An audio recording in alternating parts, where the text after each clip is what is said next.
Alright.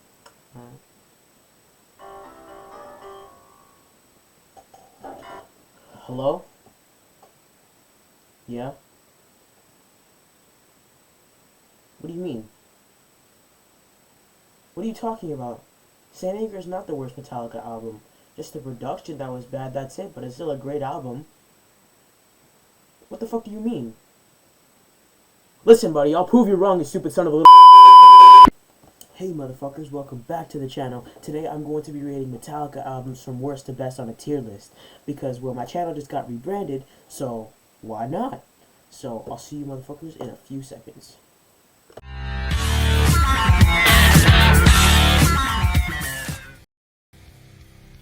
Alright, let's do this. So, I don't know why the camera's inverted, but I don't care. Let's just get on with the video. So, right here we have all the Metallica albums, besides I Disappear, which is a single, but come on, give it a break. So we're gonna go in chronological order. So Kill 'Em All. Kill 'Em All is probably going to be an A tier. It doesn't have the best songwriting. Four Horsemen is really good. Whiplash, No Remorse, they're all good. Metal Militia, I don't really like, but whatever. So we're gonna B tier. Alright, B tier. Ride the Lightning. Ride the Lightning is one of Metallica's greatest albums, released in 1984 through, I think, with Megaforce Records, which also I think released Kill 'Em All before that. This kind of propelled them mainstream a little bit, a tiny little bit, but that wasn't until maybe Master or Justice. So ignore the chair, by the way, it's creepy a lot. So we're gonna do A tier for that one. No, S tier, because Ride the Lightning is a pretty great album. Master of Puppets. Master of Puppets is the epitome of Metallica's thrash. And I think that would also be an A, maybe S tier. And Kill 'Em All would probably be A tier. And Stranger Things brought them back to, Master of Puppets back to the mainstream again. Yay. Same for Running Up That Hill. Fucking hate Stranger Things. Anyways, now Justice. So Justice is a great Metallica album too. One, Eye of the Beholder, Blackened. They're all great. They're all, and there's no proving me wrong at all. So what we're gonna do is we're gonna look at it as two. The Black Album. I don't really like hard rock, but I don't really like hard rock. But I like it, but not the Black Album. So we're gonna put that at B tier because that brought them mainstream, which was they decided to go slow with their music. Load.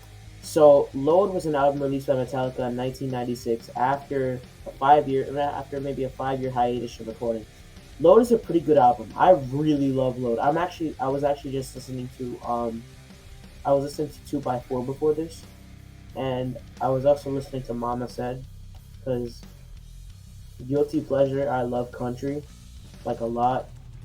I own Alan Jackson on CD and all that. I'm sorry to say. Alright, so as I was saying, Load is a pretty good album, so we're also gonna put that at S tier. No, at A tier, because it's not 80s, but it doesn't matter because Load is actually a really good album. Reload. So Reload is basically just a scrap material from Load, and they wanted to make it into a double album, but they couldn't do that. So this was released the year after, in November of 1997, just 4 days before Michael Hutchence of In Excess died. He's a pretty good singer too. You should check him out. I'm not saying that. Whatever. Shut the fuck up. So Reload could be B tier because it's. But The Memory Remains is pretty good. Alright. Garage Inc. 1998. Garage Inc. is completely has covers of original songs that inspired Metallica, like Diamond Head, Whiskey in the Jar, Motorhead. Okay, you get the idea. But that was pretty good. Actually, when they were on tour, they did 5 shows for it. They actually had a Metallica cover band open for them. And let's do B tier because some of the songs are actually pretty good. They're pretty good covers. Okay, S&M. S&M is an orchestra. It's a joint album between the San Francisco Orchestra and Metallica. They released this in November of 1999, just 2 years after Reload was released, and it is probably one of the greatest albums I've ever heard. And like listening to No Leaf Clover, it was not a kid because like I don't know, The Sad But True was pretty good. I love that. But I think my favorite out of all of them probably had to be Minus Human because it's something that maybe Tony Iyami could make, which is pretty cool. So let's put that at A tier because it was pretty good. Oh god, I forgot to do this one. I forgot to do Garage Days Revisited. Wow. But Garage Days is also really good.